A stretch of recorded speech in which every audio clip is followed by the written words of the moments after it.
Okay, thank you. Good afternoon to everyone. I'm glad to welcome you to the initial seminar of the CERIAS seminar for this semester. So this semester we are very lucky to start with a really outstanding speaker. So we are lucky that Professor Steve Elliott is presenting the first seminar. Professor Elliott is Professor of Technology, Leadership and Innovation and the School and the College of Technology at Purdue University. He has done very important work in the area of biometrics, and he directs the Biometric Lab, which has a lot of very interesting projects and a lot of students. So I leave the floor to Professor Elliott. Thank you, Steve. Thank you. Good afternoon. And today I'm going to be chatting to you about biometrics, giving you a brief introduction to the field, and going to concentrate a little bit on the issue of error and understanding that. So my agenda is we're going to start off, I'm going to make the assumption that you might not know everything about biometrics, so a little bit about concepts of identification and maybe 3 or 4 slides on History 101, and then go into some performance definitions, take a look at what we coin HBSI, which is Human Biometric Sensor Interaction, then take a look at a case study and then wrap it up with some conclusions there. So I assume that most of you are CERIAS students. You see a couple of faces that I recognize, so hello everyone. By default of recognizing people in the room, you all have different backgrounds. And one of the nice things about biometrics is that it is interdisciplinary by nature. So there is obviously a core set of underlying algorithms that do image processing in biometrics, but there are also some areas where people can get involved with from the aspects of design, privacy, human behavior, engineering, security, and biology, obviously. So hopefully there'll be something in here for everybody with respect to your own flavors of discipline as well. And if I've missed anyone's field off, let me know. I'll append it to the slides that I'll post. The challenge that we get with biometrics, and this is a good thing and a bad thing, right? But a good thing with biometrics is that it's becoming pervasive. And for those of you that traveled here from a foreign country, you probably went through US Visit. For those of you that have biometrics on your laptop, you interact with it there. So you've got a big, large-scale government program for access control into the country, immigration control, and you got single sign-on. And you have everything in the middle, which makes my job really, really interesting because I can kind of pick and choose some of the things that I want to look at in terms of research. But it means that we're always being challenged by different sets of environments, from a well-habituated user that signs on only their machines, very used to their machine, akin to you being used to your keyboard and not being used to someone else's laptop keyboard, all the way through to the first-time user that's just come off a plane after a 5, 6, 10-hour plane ride. So that's the nice thing about biometrics. That's also the challenge, because with everything that you have with biometrics, you're involving individuals that are well-trained, individuals that have never seen equipment before, and have never been involved in the scenario, the environment that we're placing them in. And that brings with it a lot of challenges, and that's some of the challenges that I'm going to talk to you about today, because when you're deploying systems, you'll get a set level of performance, and you can tweak that performance only so much. And that performance you can tweak algorithmically or from the system, but ultimately you're relying on your user, the people like you and I that will be interacting with the system, and how do you get them to perform appropriately in the system in order to maximize your performance. So that's kind of what we're going to be talking about today. In order to do that, we need to take a look at the concepts of identification. Now, this is a long quote, but it's from Clark in 1996. He says, "Human identity is a delicate notion which requires consideration at levels of philosophy and psychology." So we'll take a look at the next sentence, which is a little bit easier, which is human identification, on the other hand, is a practical matter. And how we do that is interesting. He outlines a list of ways to identify an individual, and we use that every time. So some of you I haven't seen before, and others of you I have, and others of you I haven't seen for quite a while. So there are different things that I have to think about when I'm dealing with this. First of all is your appearance. So I've got a list of appearances in my head. And one of those is, okay, I look around the room, do I recognize anybody? Yes. Have they changed? No, not much. And so I go back into my brain, assuming that's a good database to go to, pull up their name if I can remember it, and say, okay, I validate that individual. I might not remember their name, but I might remember something about them, how they interacted with people, or their nickname. I might be able to say, oh, I know his nickname, I can't remember what it is. I can't remember his real name. Or I remember what people called him or her, and it's not their real name, or something like that.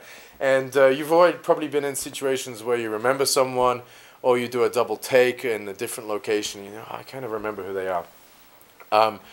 When you get down to some fundamentals, we're probably interested in these 4 ones here. What a person knows, knowledge, typically a password or something like that. What a person has, so a token, you will have some identification on you. Or what a person does, or what a person is. And so in this case, they're called biodynamics or natural physiography, but essentially that's biometrics.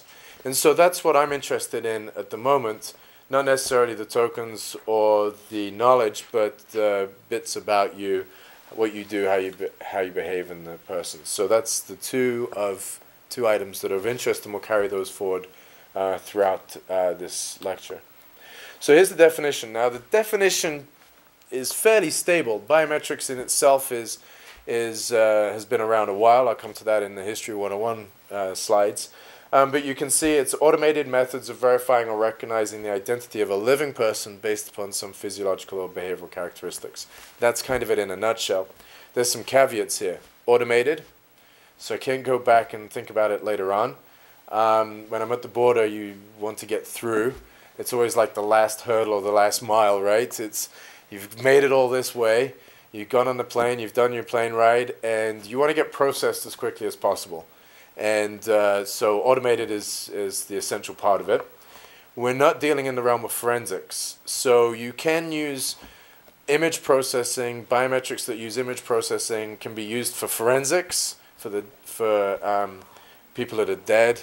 But we're interested in not the biometrics, so to speak, of dental records, right? You'd use the same thing, but we would use the biometric bit as the living bit. So that's what we're interested in there. So the automated and the person. We have done some biometrics on animals in the lab, but the definition concentrates solely around people.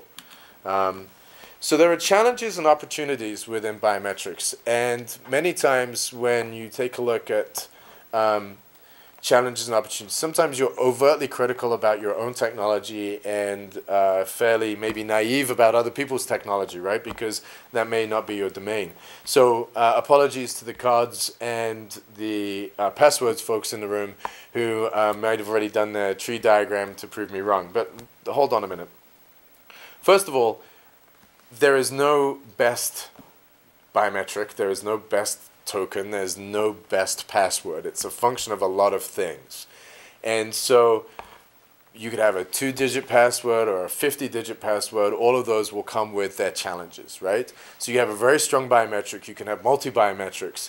And so you really have to treat it as a system in itself. So you do have some challenges with passwords and tokens. They can be stolen.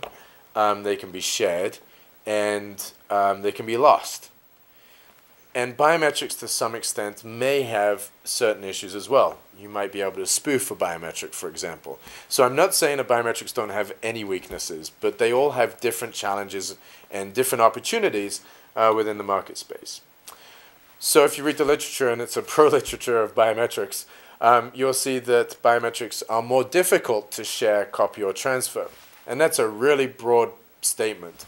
Because if I have a really good secure card, then maybe biometrics may not be as strong as that card with PKI on it and whatnot. So be very careful when I sit up here and I provide some comparisons. But there are 3 different ways. They all have their strengths and weaknesses. In terms of classifications, there are 2 main types of biometrics that we're interested in, physical and behavioral. And so with the physical side, fingerprint and iris, something that I can actually measure from my body. And the other side, the behavioral side, is signature, keystroke dynamics, how I type, how I sign. And in some cases, I sign differently depending on the level of ceremony.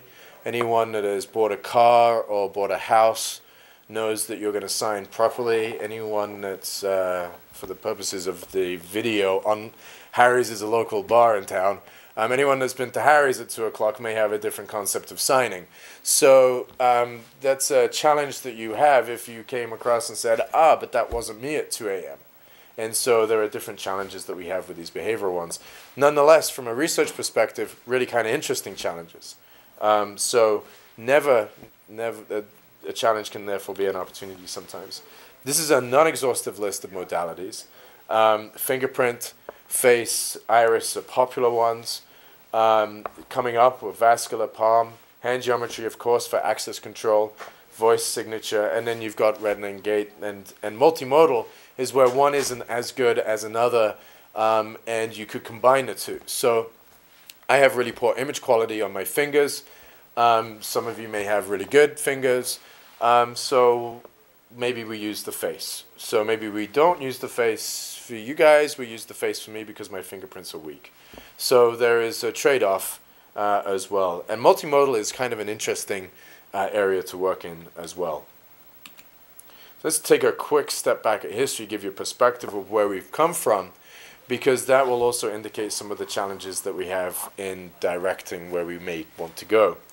And if you don't understand history, then you have a tendency to repeat yourself. So biometrics in its concept has been around for absolute centuries. You've got legal documents and government documents being traced back to well before Christ in terms of date lines. Traders in Egypt, child identification in palms and footprints. You'll see on cave walls this activity. Now, it's not biometrics in the true sense of the word, but it is some form of identity, whether it is putting your thumb in wax and sealing that scroll with wax. There's some historical identity associated with that. But in the 1800s, around 1823 to 1858, that's a pretty small slide, I appreciate, you see some evidence of people thinking about identifying individuals, and typically through body measurement. Right? So there's this concept that people are all different. Maybe we can start to measure that difference. So in the 1880s, you get Folds, Galton, and Henry. These are classic people involved in the initial efforts in identifying individual. And if you take a look at the history, kind of a side note on history, is around that time too, there's a lot of people that are looking into statistics and statistical methodologies. And I got some pretty interesting slides that I won't show in this about how some of these people actually meet. And it's kind of cool just to look at what's going on in the late 1800s with respect to that. 1909 in the UK, 1911 in the US is when we start looking at fingerprints in courtrooms. You have the wars going on, so you don't see a lot of activity post the Second World War until around the 1960s.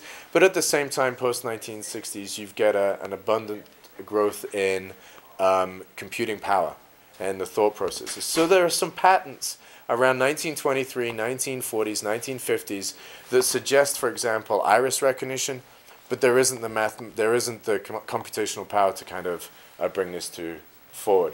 1970s, 1990s, when the government gets involved through NIST, which is the National Institute of Standards and Technology, and they start running tests, DoD, face recognition, ferret, and the like. So if you go on their website, they have a number of different tests that want to establish whether particular algorithms, so there's kind of algorithmic tests.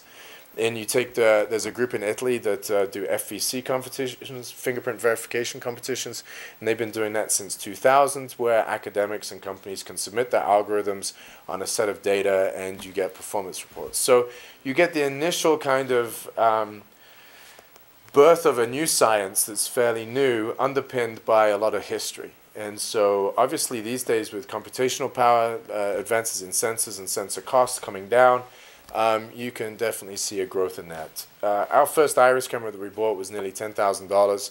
You can buy that for about $1,000 now. So you can definitely see the price tag has come down, and that's been helped a lot by the stuff that's been going on in history. You see in 2000s, further development in iris. You've got some presidential directives coming. You've got DoD. Then you've got these implementations, U.S. Visit in the U.S., which is border security and immigration. You have iris recognition at Dubai and the United Arab Emirates. You have some programs coming up in the UK. And so as this grows, you get the development of standards that we've been working on in the lab. And so now the market is fairly mature in some cases, and so you now start to see some of these activities coming down onto your personal computers. I don't know how many people in the room have a fingerprint sensor or a swipe sensor on their laptop, but they're definitely available.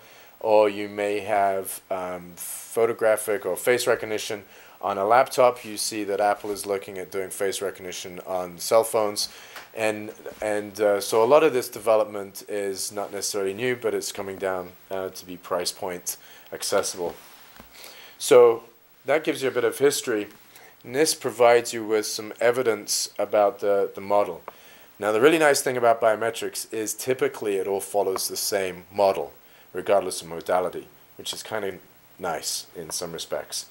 So if you take a look at that, there are data capture, data storage, signal processing, matching, and decision silos in that chart. And you can see that there are two different lines that go through that graph there, or that figure.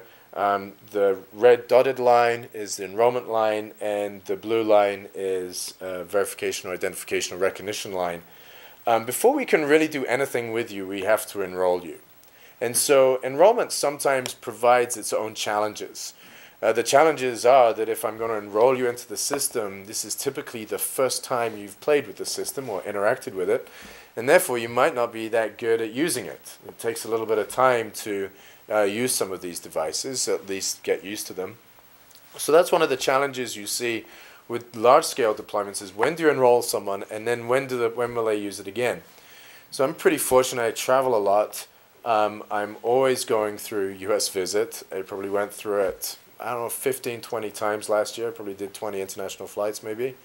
And so I'm using that every 3 to 4 weeks. I think I'm okay at it. I get through in the allotted time. I haven't been chucked out once yet in terms of not using the sensor properly. But if my parents were using a biometric system, they travel internationally maybe once or twice a year. So you have to make sure that the system is easy enough for someone to remember how to use it in order for us to get good quality images out of them later on. And so the enrollment sometimes requires you to have a little bit of training. There's always a cost issue associated with training. The longer I train you, the more it's going to cost in terms of time and resources. So that's another area of interest that we're doing in the lab, is looking at training, and I'll come to those slides later on. But this is the general biometric model in terms of the process of biometrics. We concentrate mainly in our research in the first silo and then maybe the signal processing area. The first one is really key in my opinion, because if you acquire a poor quality image, everything downstream for that is going to be problematic. If you acquire a good quality image, then we should be good. The challenge is, how do I collect good quality images, maybe when the person themselves, through no fault of their own, can't provide them to me, especially if we've got a large scale where I can't really exclude people from the biometric system as itself. So not everyone comes to the table with 100% image quality. Everyone changes over a period of time. It introduces some challenges into the system. So biometric enrollment and recognition, I kind of went through there. Biometric data is acquired from the individual and stored somewhere, wherever that is. It could be in a centralized system. It could be on a smart card. So don't necessarily do the dotted line into the cloud or into some big government system. It could also be stored on a smart card, and you can walk around with it. All three of those have challenges in the computer security realm. It's kind of outside of the talk, but probably someone else down in this seminar will talk about security issues. That's something you need to think about, though. That'll also impact how you match as well. Recognition is grabbing that image back from wherever you have stored it and reacquiring another sample from the subject and simply doing a match and figure out whether those matches are from the same person or not. And herein lies some challenges. I can alter the level of security depending on my application, which sometimes can be problematic and advantageous as well. So let me give you an example. If I'm a security manager for a bank and I have an ATM kiosk, for example, where do I want my security level to lie? At the low end, low security, or at the high end, high security? It's protecting your money. It's your account. What do you want, high security or low security? High. Good. All right. Hopefully, right? Unless you got no money in there and it doesn't matter. All right. So at the beginning of the month, high security, definitely for sure. All right. But if you have high security, there could be an opportunity where I present my fingerprint, for example, and it rejects me because I didn't put it in appropriately. I might have rotated it. I might have deformed my finger sufficiently when I press down, and I get rejected. Now, if I get rejected, who am I going to blame? Assuming I never blame myself, right? I'm going to blame the sensor. I'm going to blame the bank. I'm going to be upset with it. And someone's behind me in the line invariably when this goes on. And I say, oh, I'm not going to use that biometric again. I go complain to the bank. The bank says, well, you know, we've got it high security because we want to protect your account. And so there is a trade-off between usability and security. If you want to get in every time, then I lower that threshold, and then you can get in every time, but you have the chance that someone else may get in instead of you. In which case you'll get upset with the bank again because you'll say, well, you know, someone else got back into my account and they took all my money. And the bank will say, well, didn't you want the security level reduced? And so from a security professional, this is quite a complex scenario to deal with because everybody will have different kind of potential thresholds that they operate at. And so how do we deal with this? And one of the ways is to get the user to interact properly with the device, and we'll show you how we get that on. So here's the model. We're interested specifically in this conversation with data capture because it impacts our ability to segment the image, to take a look at feature extraction and again, quality control. Because you see that arrow there between quality control and the sensor. It says reacquire. If I have a reacquisition, that's going to cost me probably a bit of goodwill or faith in terms of the customer that's trying to gain access to the device. It's going to cost me some time because I have to reacquire the image. It's going to cost me money because I've got two people sitting there, probably one trying to get the person to use the system and the bank person as well. So that's costly, and I don't want to go ahead and put a lousy image into my system if I can help it. So these are the challenges that we have. This is a performance set of curves. This comes out of Tony Mansfield's National Product Testing. This is a multimodal report. You can see it's dated 2001, but the concept still holds. You can see on this curve here various different levels of performance at various different thresholds and operating levels of false matches and false non-matches. And so these are the charts that we deal with. So at different operating points on this graph, there are different modalities perform better and different submodalities. As you can see here, FP optical and FP chip, 2 and FP chip, fingerprint, chips, and opticals. So different sensors, different sensing technology behaves differently on the same crew of people at different operating levels. So that's why we'll steadfastly refuse to answer the question, which biometric is best, unless you come to me with a set of characteristics of your operating environment. Because if you want to let anybody in, then that graph will tell you which one's best. And if you want to let nobody in, that graph will tell you which one's best. But you have to come to me with at least a set of operating parameters. And that's what these curves enable us to do. But what they don't do is they don't tell us the individual contribution to that error. So I can tell that a particular biometric system operates at this level, at that threshold, but I can't tell you what happens when I remove one person from that. I can rerun the data, but I can't identify individually really what's going on. And so we've been working a lot in the lab about trying to identify the contribution of error by individuals. Right? And take one person out. What does that do to the rest of my curve, and how does that impact? And is there anything I can do with that poor performing individual, or are they just heads up poor performing? So when I enrolled in Global Entry, for the fast passage through immigration that the US government's running at the moment, I use my left hand, I don't use my right hand because my right hand has poor image quality, my left hand is a little bit better, so I use my left hand every time.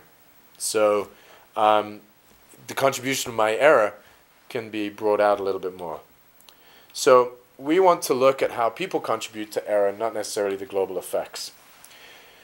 So when we do that, we look at the data capture area, and that involves how people present their biometric to the sensor. And by presenting, I don't necessarily mean, placing the hand flat on a hand geometry machine or swiping, although that is encompassing that. But it's whether they look at the camera or not. And so some research that's being done is how do you get someone to look at a camera? Do you have a commercial or a TV playing, or soccer or football or whatever it is, or something to get someone's attention so they look up there and then you can grab their image instead of just looking down, kind of like nodding their head and kind of, how you are when you get off a plane, you're kind of tired, you slouch, your bag's on there, and you kind of follow the crowd. How do I get someone to look at the camera is also part of this, although they're not necessarily interacting with the camera per se. So we have this conceptual model that involves the human, the sensor, and the biometric system.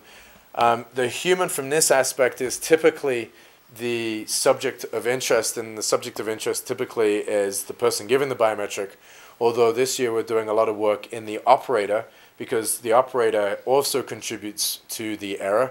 If someone is chatting with you about some other activity, say the football scores, when I used to come through and talk to an immigration officer, they say, what do you do? I do biometrics. And then we get talking about the device. Or they say, where do you work? I work at Purdue, and he's a Purdue alum, or has a relative that works for Purdue. So the conversation with me will be very different maybe than the person that's behind me. And so maybe that operator may make an error on me because they're paying attention more to the conversation that they're having and may double click or may miss something. So we're also doing some work on looking at operator error and how the GUI and the like contributes to the error of collecting the data, not necessarily the data itself. If you're interested, there is a lot of papers, but Hinkling is the best paper that has a list of contributing issues to error. And error is key because it's either me with poor image quality that contribute an error, or actually my behavior, or actually the operator keying me in as Bill instead of Steve. I mean, it's essentially an error in the system. So we look at usability. So who are our users? The set of everybody is quite a challenge. All right. What do they need to do to present the biometrics successfully to the system? Can they do it consistently? What device is being used? Does that device change? And in what environment are we looking at? Just to give you some examples here, there's some inconsistent and dry fingerprint, good consistency, young and old. All right, we've been showing this slide for quite a while. You still get old, the slide's still valid. No matter the amount of moisturizer you use, you are going to age, right? And so your fingerprints will degrade over time, and it's an area of interest because that's something that's a challenge. If you take a look at your passport photographs that you have, something's changed over a period of time. You might have gained weight, you might have lost weight, you might have lost some hair, you might have grown a beard, you might have done all of the above, you might have done none of the above, right? You could be stable, that'd be great, right? But some stuff would have changed, and so if I enroll, how long is my passport valid for? Am I going to change in that period of time? Okay. So there's a challenge that I have. If I use the passport photograph for whatever it is as the enrollment, how do I update that? Should I update it? And stuff like that. So lighting, environmental conditions. I might be wearing glasses, I might be wearing a hat. I might want to do identification of you on a building site for access control. That photograph will be different than your ID photograph because you typically, in that environment, don't take an ID photograph with a yellow hat on in your safety specs. So again, the algorithm has to choose, and we sometimes make it hard on ourselves. Cultural influences. Okay, I might not be able to grab the biometric that I want because I might not be able to through cultural or religious beliefs. Occupational issues. So manual labor. People that lay brick, for example, may wear their fingerprints down a little bit better or quicker than people that type. Working with chemicals, abrasive materials, behavioral factors, I'm used to it. I use it every day. I see it once a year. I see it once a month. I'm not as used to it. So biometrics and usability definitely provide us with some challenges, good challenges. Nevertheless, we have variability of the human, we have placement and orientation issues, we have physical factors, we have environmental factors, design issues, and the like. Which is really cool because, as I showed on the first couple of slides, I haven't said anything about image processing yet. That's all an IE issue, right? Or lots of it is an IE issue. It's also a psych issue, right, in psychology. So the nice thing about biometrics in some cases, if you take a look at the faculty profile of CERIAS, you can see every faculty profile in CERIAS from psych, IE, all the way through fits quite nicely into the profile of biometrics as well. So that's kind of the cool thing about doing it, because I can interact with more than just the one group of researchers. We're interested in repeatability. Sometimes we change on purpose. I might get a new haircut. I might get a new hairstyle. I might grow a beard, like I said. Sometimes, through no intention of myself, something may happen to me.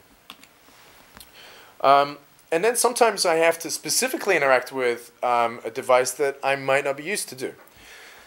So when I go through Heathrow Airport, I'll show you a slide in a minute. When I go through Heathrow Airport, I use the iris lane. It avoids the immigration lane that I have to go through. And I take my glasses off. And that changes the game. When I take my glasses off, I have to look at the device. I'm not that poorly off in the sight department yet, but I still can't see most of you, as you just one big blur. So I now have to interact with the camera that may or may not be interacting properly with. But if I put my glasses back on and the lighting here is an issue, then the light might come back down and interact with the ability for the camera to see my eyes.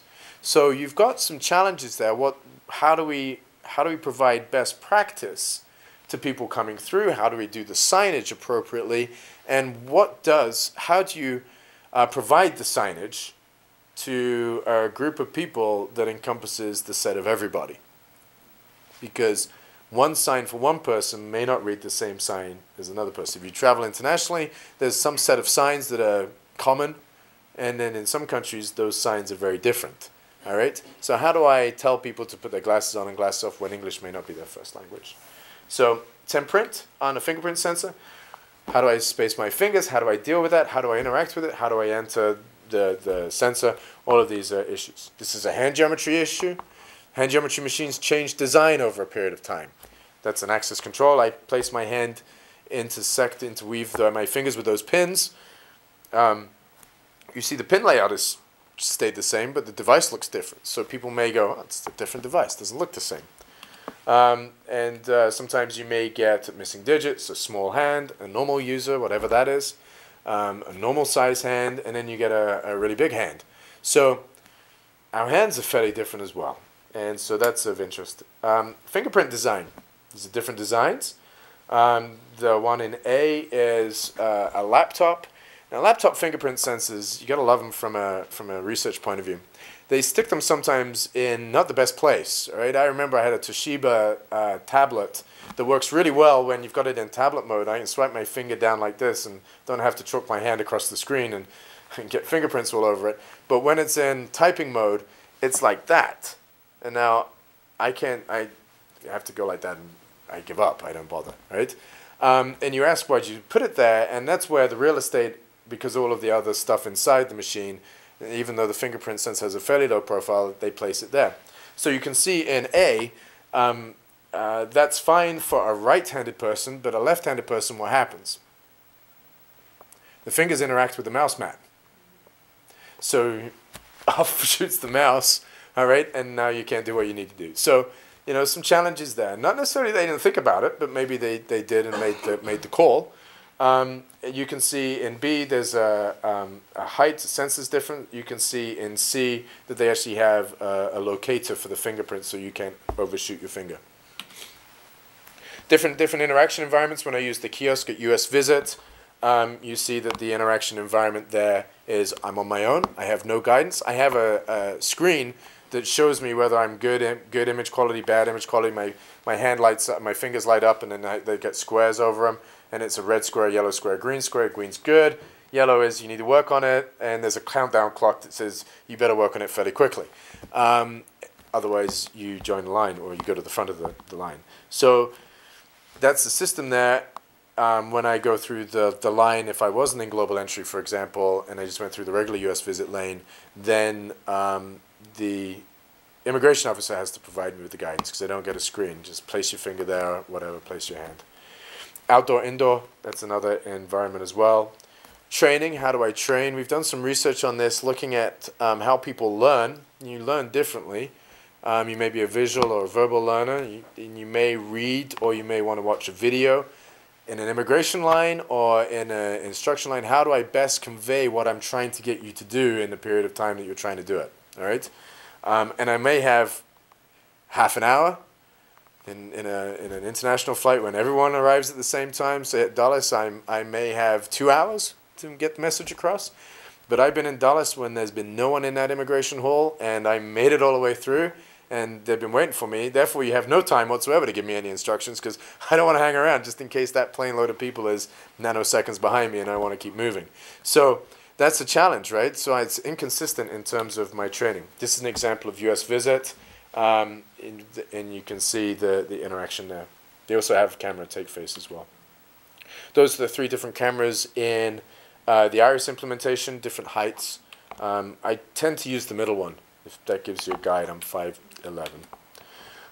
And so we get to individual errors I've been talking about.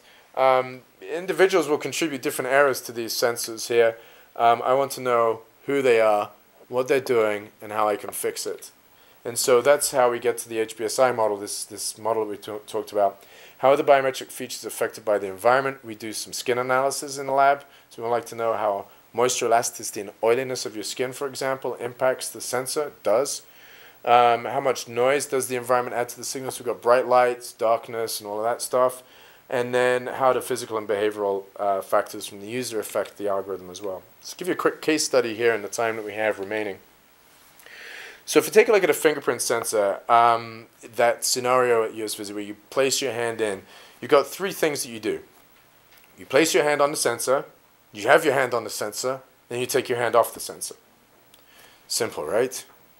Oh, you can do so many things on that journey from placing it on to taking it off, you wouldn't believe. So that's of interest to us in the HBSI model. So we videotape the interactions of the subjects, and we sit there and watch and code and identify the various aspects of what people can do to then see whether we can kind of intervene in this process.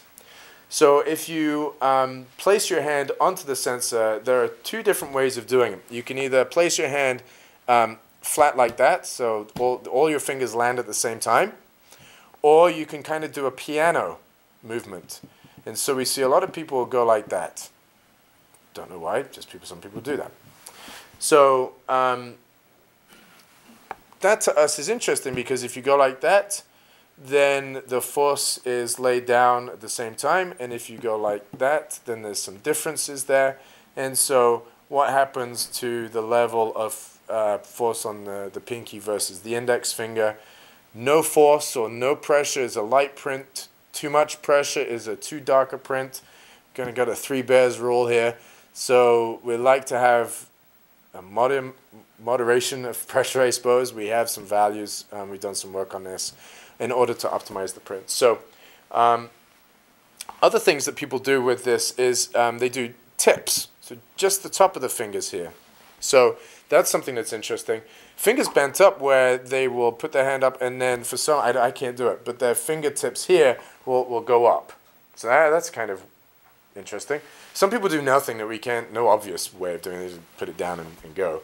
And then some people pivot. So there's some modifiers. So you may pivot with your hand and everything else like that. So that's kind of interesting. So now we're drawing out a little bit more information about how the subject interacts with the device, not just that's the performance of the device. Now if we can go back and see, well, the people that just put tips have less area of the finger on the sensor that we can capture as opposed to people that just do flats. Or if you do tips and flats because you're completely inconsistent, then that could be of interest as well when it comes down to looking at performance. So when we take a look at how subjects place hand, we have no movement. So the head is on the sensor, And they don't do anything. It's just they just keep it there, which is good. And that's it.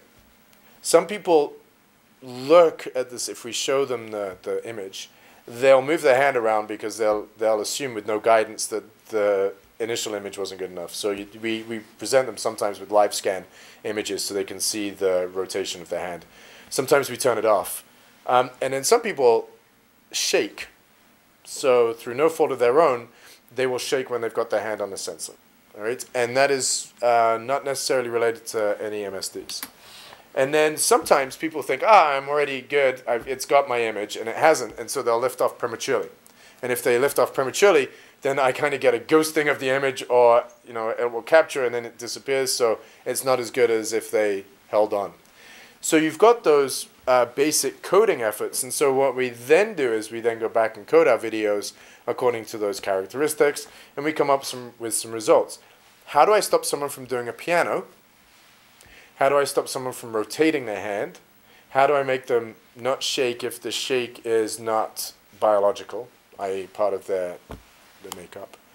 And all of those factors are fairly interesting for us in terms of research, because if I'm going to go more towards an unattended environment, so a kiosk environment, I don't really want to, I'm trying to trust the user to be consistent across everybody and do the same behavior. And I'm not necessarily always going to get that.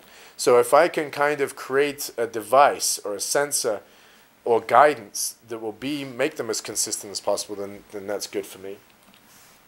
So we have this HBSI and error model. We'll spend a little bit of time on this because I want to explain the impact of not behaving with the device properly. If I get I get two choices. I either get an incorrect placement or a good placement. All right. And if I get an incorrect placement, there's some challenges that arise from this. The first of all is that the sensor may not detect that I've got my hand on the sensor at all. So one of the really cool things about this research is when you're videotaping, we videotape, and for fingerprint, for example, we videotape the hand, this angle, we videotape the side angle, we videotape the GUI, the sensor screen, so we see what the sensor sees, and then we videotape, so there's three angles on that.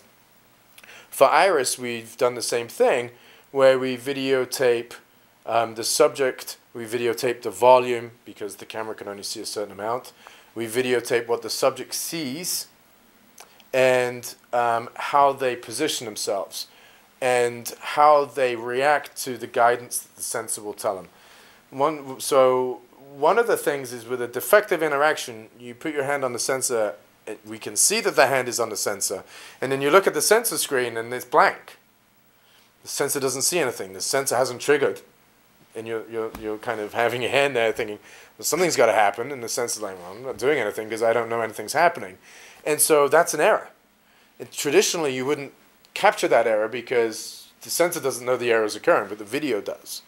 The other aspect of that, if you take a look at face or iris, would be you walk into the volume where the camera is meant to operate in, and the camera doesn't recognize that you've walked into the volume. And so you just stand there, and the camera's there, and nothing's happening, and there's a battle of wills between machine and human, and you sit there and go, well, something has to happen, right? And if you do this or move around or something, everyone wakes up and then it triggers off. So that's a defective interaction. What happens to that? It's a time function, right? It incurs a timeout. It's a failure to acquire. If that really is not a failure to, it is, but it isn't. I haven't acquired anything. I don't know if there's anything to acquire. So you see the nuances and the subtleties of some of these errors. But essentially, I have to go back to the beginning and resample. If you do that in a kiosk, your line grows. And therefore, I have to think, do I have to then get more kiosks to accommodate the line that's growing? Or do I deal with you in an appropriate fashion and get you to learn how to use the device, or get the sensor to do something, or build some intelligence into that? So that's one of the factors associated with that. On the other hand, it could be incorrect, and it might accept it as incorrect. Or it will accept it incorrectly as a correct sample. And so it may go into the database as I segment, say, your little finger, middle finger, ring, middle, and an index, and then I might get these two muddled up, and through a bad presentation, but the sensor will segment them, the algorithm will segment, and these will be swapped, and then they'll go into the database. And so when I come back in and I present and I do it properly, then the matches are wrong. It's all confused. And so that's going to affect my performance as well. Now, that's an example where how can we fix that?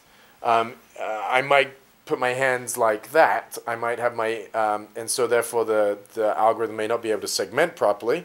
I like to go like that. But if I go like that and I got huge hands, then I'm going to start cutting off these sides because the sensor's only this big, right? And I come to town with a bigger hand than the sensor.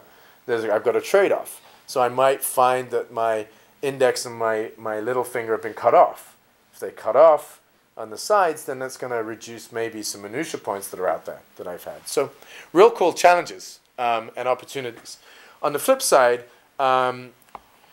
we may have a correct presentation, so I'm not messing with the system. And these are genuine users, so they're not messing with the system anyway. But if I presented my hand correctly as I was meant to and the sensor still didn't see it, all right, then I've got a failure to detect and a failure to process. And all of this issue here comes back to trying to get the user to perform better. All right? There is a $ associated with this model. The more errors you have, the more times you have to go through, the performance factor decreases. I got KPIs involved now, so I have to operate at a certain key performance indicator. I have to do my match in n number of seconds. I have to have a successful match in n number of seconds, right? If I don't, the line grows, and everyone doesn't like that. So you can see the performance rates online, and well, you can see the times online of how long your security line is and everything else like that. So we're doing a lot of research in this area in trying to do that. Now this is work that's in progress. Definitely been working on this for maybe 7 or 8 years now. It's a long process. Because the interesting thing about this is every time someone changes a sensor, and they change sensors with all the time as technology improves, the actual interaction of that sensor sometimes will change too. So we've validated the model for fingerprint, but the model that we validated was not this model. There we go. Wasn't this model. This model has a feedback loop because the fingerprint sensors that we have in the lab now have a feedback loop in them, right? And typically when we first did this, it was a simple swipe. You didn't swipe properly, you were done. This one thinks a little bit more and then gives you a retry without kind of doing anything. So we validate against fingerprint and different sensors. We've looked and have validated against iris. We haven't published this work yet. That'll come out this semester. We published the performance rates about 2 years ago at the Biometrics Consortium conference, but we haven't done the iris performance HPSI rates yet because it's pretty challenging to look at someone and figure out everything that's going on. So there are issues relating to what the subject does. So the machine, for example, will say, open eyes wider. And what do you think you do? You go like that, but when you go like that, you straighten your back. All right? And then your posture changes. So as we're now looking at the next data collection, we're like, oh, well, now we've got to measure how the posture changes because we kind of anecdotally saw that. So you eyes wide open, you're now surprised. And now you have to look, and now everything kind of falls back into place. The camera says, I like this. You're behaving properly according to my algorithmic desires, and I will go ahead and grab that image from you. Vein we haven't looked at, palm we haven't looked at. That's what we're going to be looking at this semester. We've looked at hand geometry, and we've looked at signature. And signature is a really interesting beast because it's different from the others because you're signing. And sometimes you decide that your signature doesn't look like your signature, and you'll stop, as opposed to you don't really look at your fingerprint and go, well, I'm not quite sure that's quite right.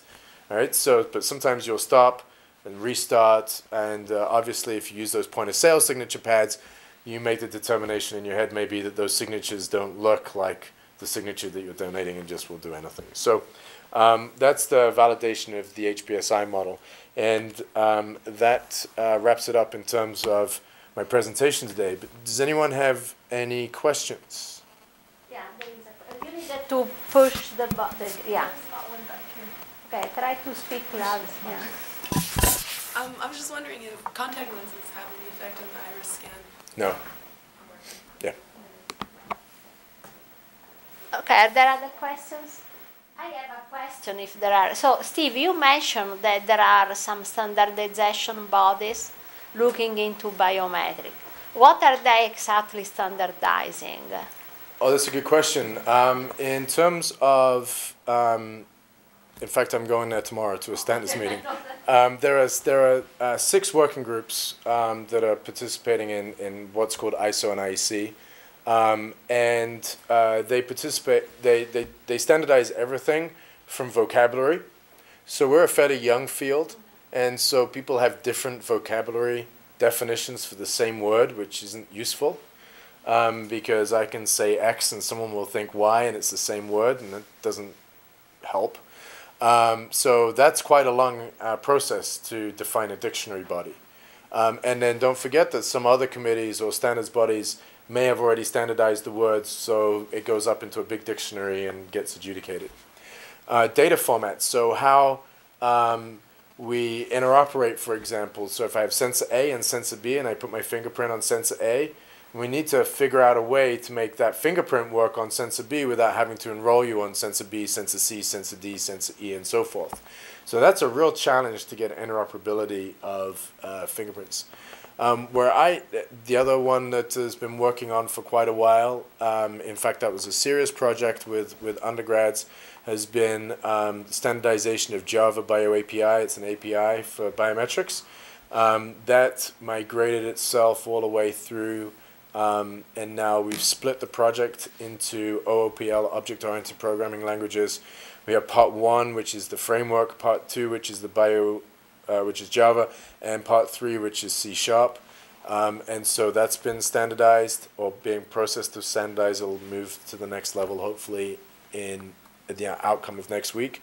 And then we standardize how we test. So a lot of the work that we do in my lab is relating to testing. And you have to have some confidence in the test reporting. So if I say that fingerprint sensor operates at this level, and someone else goes and says it operates at a different level, then you need to understand how we did the test. So we could conform to a test methodology, so to speak, or test setups and stuff like that. Currently we're working on standardizing the environment or measuring the environment, because the environment will impact your sensors. So if I test in this light, I need to measure the light. If you turn these lights off and then turn them on again, they take a little while to stabilize. So we've got some students last semester, undergrads, worked on environmental stuff. And then there's the societal impacts. So signs and icons, for example, is being standardized for use at airports. We just got a standard published in access control. So how you would standardize a machine that goes on the wall for access control, and how you would determine the level of security on that machine. So plenty of stuff, 6 committees, 6 subcommittees, 6 working groups work on that. Okay, so if there are no other questions, let's thank Professor Elliott. If you are interested in details about projects and research activities, you can contact Professor Elliott. I'm sure he will be very glad to. Okay, so you need to sign this one.